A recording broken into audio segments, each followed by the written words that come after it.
যে গাছগুলো আপনাদের সাথে শেয়ার করেছিলাম নতুন কিনেছি, সেই গাছগুলোকে একটা একটা করে সব টবগুলোতে সেট করে নিচ্ছি। আপনাদেরকে দেখিয়েছিলাম যে আমি নতুন টব কিনে নিয়ে এসেছি, নতুন গাছ কিনেছি, সবটাই আপনাদের সাথে শেয়ার করেছিলাম।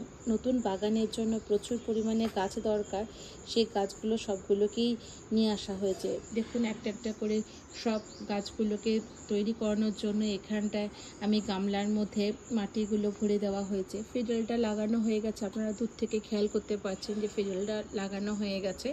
এখন একটু বাইরে থাকবে, তারপরে একটু দুপুরবেলা করে ওকে ঘরের ভিতরে নিয়ে গিয়ে রেখে দেবো, ঘরেই থাকবে।